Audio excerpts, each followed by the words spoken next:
اتفقنا برتوع المنسي إيرترا سبرينتر شامبيون قددم بشكليتا صرقة إيرترا 2026 كوينو تعويت له نغانتا إنيوس جراند ريس ريسينج أكاديمي وكيل استقدام ميلكياس بزار أي بوليس المودادر تزيترخون بقعات عبتما ياو قددم بشكليتا زلو قلطف قسقاس قصيل ويركب ازعوت زي مستخاب كلتش 25 جمير زمزقون بزحات عوتات مدرخيسي اين كالوتني عبيت وددرات عوتات تدميرو نتدرو دمي قزلني عوتات تاريخو زيادة دميغ ولو ودي 10 عامت راي زخون ازنا تبارات عزمت زلو خخوب بحق بروح مصاي صبيلو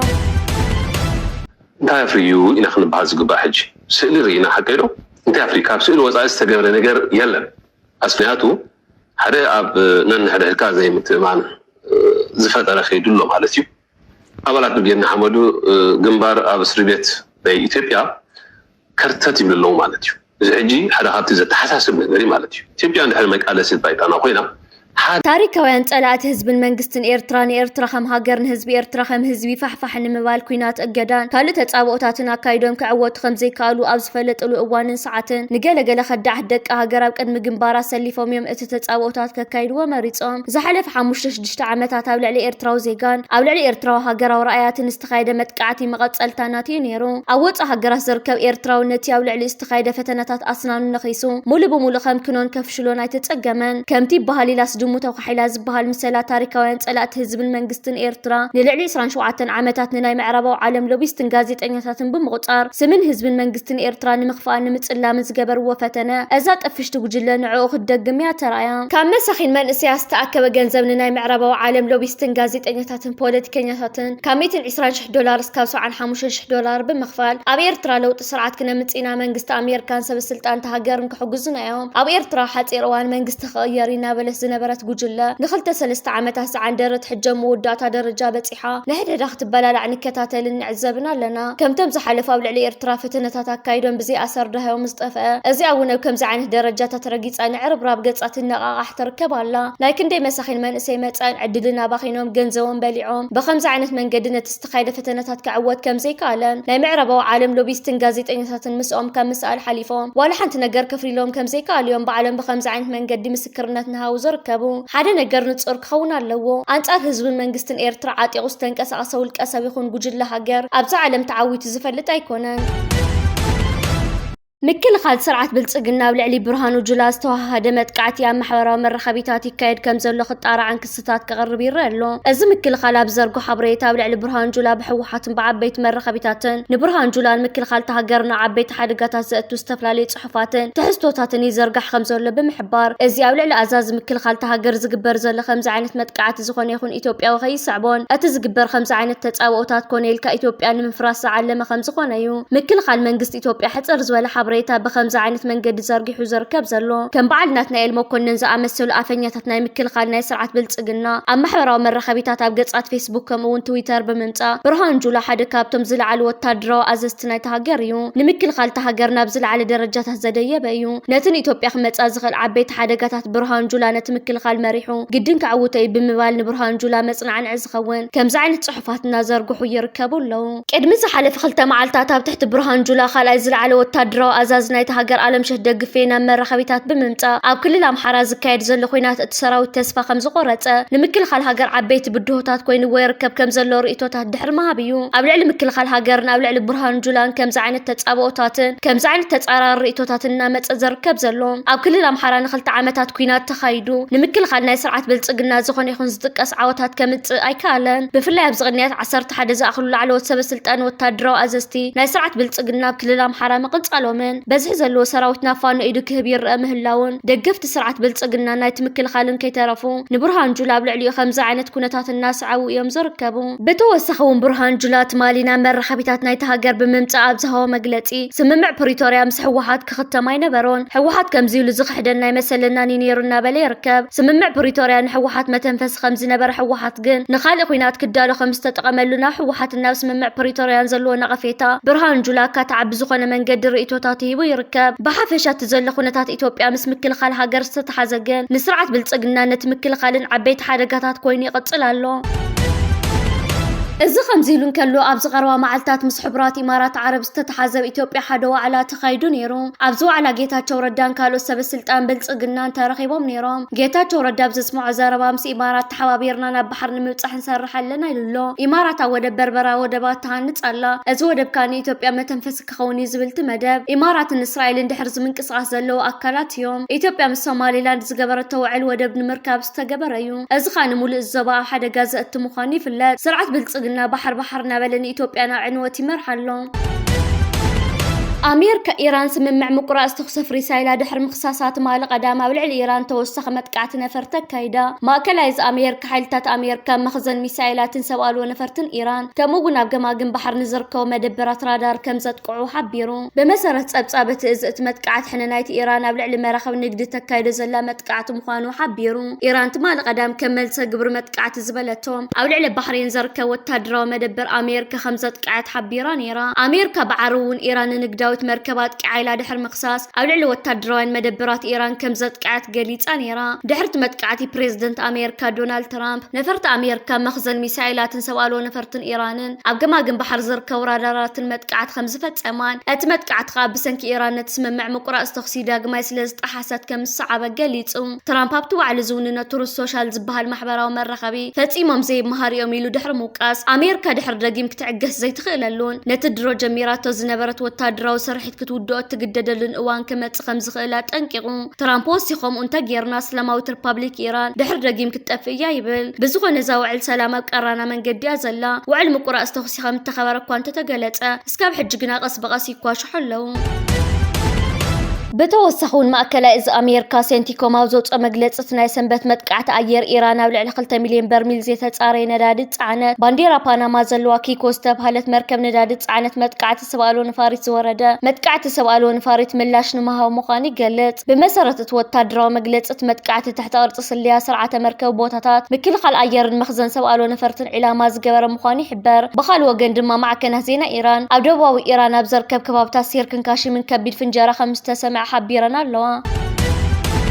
نابكال زينا مسن سجر أبال كونغرس أمريكا براد شرمان من محدار ترامب أو العلم راح تحوحات بيزام إقادو سحزن كبير بمنكاف أو إثيوبيا زلق سلام من ممتامس كلهم أبتقجس تساتف وجنه زت 5 دلي أسمير له أبال كونغرس شرمان أما حورا مرة خبيتات قدس وأبزلت أفهم الأختي من محدار ترامب أو العلم راح تحوحات قد فيزا خجبر موسى نزحزن له وثيق دم حق أن يدليت سلام إثيوبيا مس كلهم أبتقجس له وجنات بمتحوار عركن سلام من ممتاخ صرحي قبايلو أو قد إثيوبيا بترجع مريته بمهاب زفلت كاليفورنيا وديمقراط براد شرمان نزقلت من محدار ترامب أو العلس توصل مرح تحوحات أو إثيوبيا سلام المرقان المزراق تحتت يوم زولهم ناي فيزا أجدا دحر مقباريو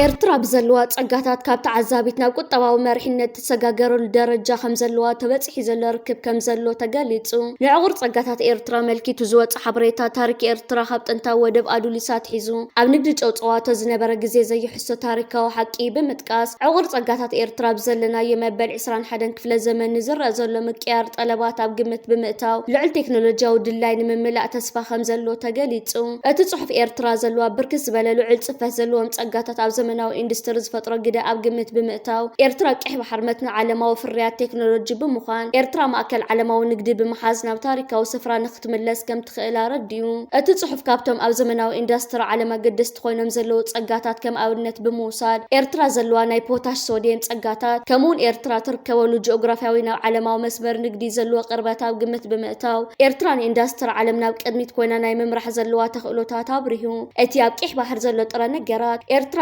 ፖለቲካዊ ኣሰራታዊ ሓምላይ ኢንዱስትሪያዊ ሰውራ ብዝብል ርእሲ ዝተዘርግሐ ሓበሬታ ኤርትራ ዓለም ተኣትዎን ዘላ ቴክኖሎጂያዊ ወጥሪ 2030 ናብ ዓለማዊ ቁጠባ ናይ መሪሕነት ግደ ከም ትጻወት ኣረድዩ እቲ ጽሑፍ መወዳእታ ጸጋታት ኤርትራ ወሳኒ መስመር ንዓለማዊ ሓምላይ ኢንዱስትሪያዊ በሪ ምዃኖም ኣስሚሩሉ እዚ ከምዚሉን ከሎ ሓድሽ ውፅኢት ዳህሳስ ኩባንያ ኣልፋ ካብቲ ትፅቢት ዝተገበረሉን ላዕሊ ዕቑር ነሓስን ወርቅን ዝርከቦ ቦታታት ይሕብር ከም ዘሎን ንሙሉእ ስፍሓቱን ዋግኡን ንምግምጋም ክሰርሕ ምዃኑን ኣፍሊጡ ኣብ ደቡባዊ ምዕራብ ኤርትራን ዝህሉ ዕቑር ወርቅን ክቡር ናይ ሓፃዊን ማዕድናትን ክድህስስ ቅድሚ 8 ዓመት ኣብ 2018 ፍቃድ ዝረኸበ ካናዳዊ ኩባንያ ኣልፋ ዘውፅኦ መግለፂ ኣብ ኣናጉሉ ኣብ ፀንሐ ናይ ዳግመ ምርግጋፅ መስርሕ ተወሰኺ ሓበሬታ ኣካፊሉ ብመሰረት እቲ ኩባንያ ኣውፂዎ ዘሎ መግለፂ እስካብ ሕጂ ካብ 4738 ሜትር ጠቕላላ ዓሚቑነት ዘለዎ ጎዳጉዲ ውፅኢት ከም ዝረኸበ ገሊጹ እቲ ናይ ምኹዓት መደብ ንዝበለፀ ስፍሓትን ቅርጽን ናይቲ ዝዕደል ነሓስን ወርቅን ካርታ ንምምልካትን ንምርዳእን ዝዓለመ ኮይኑ ኣብ ነፍሲ ወከፎም ልዕሊ 700 ሜትር ዓሚቑነት ዘለዎም 335 ጎዳጉዲ ዝተገበረ ከም ዝኾነ እቲ ኩባንያ ገሊጹ እዚ ድማ ኣብ ደቡብ ምዕራብ ኤርትራ ከባቢ ብማዕድን ዝሃብተመ ክኸውን ከም ዝኽእል ተለልዩ ምህላው ኣብ ጸብጻቡ ኣፍሊጡ እዚ ድማ ነቲ ናይቲ ከባቢ ጂኦፖለቲካውን ዕደናውን ዓቕሚ ከም ዝወሰኾ እቲ ጸብጻቡ ወሲኹ ኣፍሊጡ ማቴዮ ፓትሪክ ቶማስ ሃገራዊ ኮሚቴኛ ከምኡውን ምክትል ኣቦ ወንበር ፋይናንስ ሰልፊ ሪፐብሊካን ክፍለ ግዛኣት ዋሽንግተን ምስ ኣባላት ቦርድን መራሕቲ ማሕበረሰብን ማሕበር ኤርትራውያን ተረኺቡ ኣብ ከባቢያዊ ሃገራውን ኣህጉራውን ጉዳያት ተመያይጡ ኣብ ፌስቡክ ገጹ ኣብ ዘውፅኦ ጽሑፍ ብዛዕባ ኤርትራ ብዝበለጸ ከም ዝተምሃረ ሃብታም ባህላ ከም ዘስተመቓረን ብብሉፅ ምግባ ከም ዝተሓጎሰን ገሊጹ ዓውዲ ፖለቲካ ልዕሊ 20 ዓመት ዘቑፀረ ማቴዮ ከም ማሕበረሰብ ኤርትራ ዝኣመሰሉ ሞያውያን ተቐበልቲ ጋሻ ሓለይትን ንጡፋትን ዝኾኑ ጉጅለታት ኣዝዮም ውሑዳት ምዃኖም ብቕንዕና ክዛረብ ከም ዝኽእል ገሊጹ ነቲ ዘደንቕ ማእከል ባህልን ማሕበረሰብን እቲ ማሕበር ድማ ናይቲ ንጡፍ ማሕበረሰብ ናይ ሓቂ ነጸብራቕ ምዃኑ ገሊጽዎ ኣብ መወዳእታ ዝርክብ እዚ ናይ ነዊሕ ግዜ ዕርክነት መጀመርታ ምዃኑ ከም ዝኣምን ብምጥቃስ ኣብ መጻኢ ዓመታት ብሓባር ንምስራሕ ከም ዝጽበ ብምግላጽ ጽሑፉ ደምዲሙ ቤት ትምህርቲ ቴክኒክ ማይ ሓባር 55 ደቂ ኣንስትዮ ዝርከብዎም 143 ተምሃሮ ብናይ ምስክር ወረቐት ኣመሪቑ ዳይሬክተር እቲ ቤት ትምህርቲ ኣቶ ተስፋ ዝገብርሃ እቶም ተምሃሮ ን2 ዓመት ክልሲ ሓሳባውን ግብራዊ ስልጠና ክከታተሉ ድሕሪ ምጽናሕ 24 ብኣውቶ መካኒክ 23 ብህንጸት 25 ብኤሌክትሪክ 23 ብኤሌክትሮኒክስ 24 ብሜትሮ ማይን ሻምበቆን ከምኡውን 24 ብስራሕቲ ዕንጨይቲ ከም ዝተመረቑ ገሊጹ ኣብ ሚኒስትር ትምህርቲ ሓላፊ ምክትታልን ውሕስነት ትምህርታዊ ዓቕምን ኣቶ መዓሸ ገብረትንሳኤ ንኣገዳስነት ከይላ ሓይሊ ሰብኣዊ ቁጠባዊ ዕቤት ሃገር ብምጥቃስ እቶም ተመረቕቲ ብዝቐሰምዎ ፍልጠት ኣብ መስርሕ ህንፀት ሃገር ዘለዎም ተሳትፎ ከጠናኽሩ ፀዊዑ ኣብቲ ናይ ምረቓ ስነ ስርዓት ፕሬዝደንት ሃገራዊ ማሕበር ደቂ ኣንስትዮ ኤርትራ ወይዘሮ ተኻእ ተስፋ ሚካኤልን ካልኦት ሓለፍትን ንልዕሊ ውፅኢት ዘምፅኡ ተምሃሮ ሽልማት ሂቦም ብ1997 ዝተመስረተ ቤት ትምህርቲ ቴክኒክ ማይ ሓባር ክሳብ ሕጂ 730 ደቂ ኣንስትዮ ዝርከብዎም 5321 ተምሃሮ ኣመሪቑሎ ጋዜጣ ናይ ናብ ሱን ዓረብ ትሕተም ማለት እዩ ቀጻሊ ናብ ሓይሊ ኣየር ናይ ኤርትራ ኤርፖርት ሓይሊ ኣየር ናይ ኤርትራ ኤርፖርት ያይላቶ ዘላ ቀጻሊ ካርጎ ሚሊታሪ ካርጎ ናይ ግብፂ ናብኡ ይመላለሳ ከም ዘለዋ ይሕብር ማለት እዩ እንታይ ሒዘን ካብ ግብፂ ዝመላለሳ ዘለዋ ናብ ሓይሊ ኣየር ኤርፖርት ኣብ ኣስመራ አውሽቲ ወርሕ ዘይመልእ ማለት አውሽቲ ወርሕ ዘይመልእ 6 ጊዜ ጉዕዞ በረራ ከም ዝገበራ ናይ ግብፂ ካርጎ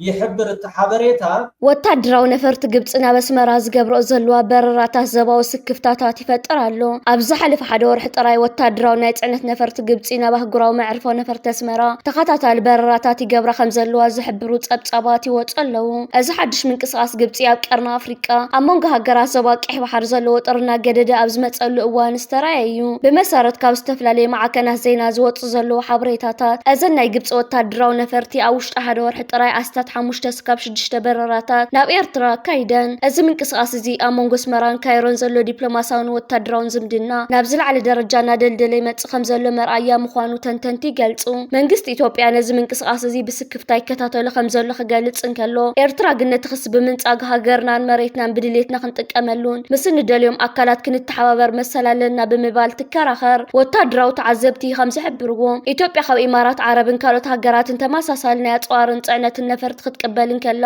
ግብጽ ናብ ኤርትራ ምብራራ ግን በወገን አዲስ አበባ ከም ተጻብኦ ተገይሩ ይውሰዳሉ ሎክ ግብጽ ያ ውዱ ሕብራት ሃገራት ኣብዝሃው መግለጽ ኢትዮጵያ ኣብ ቀይ ባሕር ተካይዶ ዘላ ምንቅስቃስ ናይ ባሕር ኣፍ ደገ ክህልወነሎ ብምባል እተካይዶ ዘላ ጎስጓስን ዘባው ምርግጋ ዘርግ ምዃኑ ኮኒኒዩ ግብጽ ንኤርትራ ከም ስትራቴጂካዊ መሻርክቲ ብምርኣይ ኣብ ቀይ ባሕር ዘሎ ናይ ሓይሊ ሚዛን ንምሕላው ትሰርሕ ከም ዘላ ይግመት እዘን ነፈርቲ ዓይነት ተጽዋር ወይ ጽዕነት ሒዘን ከም ዝመጻ በወግዕ ባይቶታት ክልቲአን ሃገራት ዝገለጽዎ ነገር እኳ እንተዘይለ እቲ በረራታት ግን ምስቲ ኣብ ሱዳንን ኢትዮጵያን ዘሎ ዘይርግኡ ኩነታት ተደሚሩ ንቀርና አፍሪቃና ሓድሽ ምዕራፍ ወጥር ከምርሖ ከም ዝኽእል ስጋኣታት ይበዝሕ ኣሎ ኣብ አስመራ ዘሎ ሓይሊ ኣየር ኤርትራ ነዘን ነፈርቲ ይቅበል ከም ዘሎን ብርክ ዝበሉ ወታደራዊ ስልጠናታት እውን ክካየዱ ከም ዝኽእሉ ዝገልጹ ዘይተረጋገጹ ሓበሬታታት እውን ኣለዉ እዚ ኩነታት እዚ ኣብ መጻን ዝምድና ሃገራት ቀርና አፍሪቃ ከመይ ክጸልዎ እዩ ዝብል ሕቶ ንብዙሓት ፖለቲካዊ ተንተንቲ መዘራረቢ ኮይኑ ይርከብ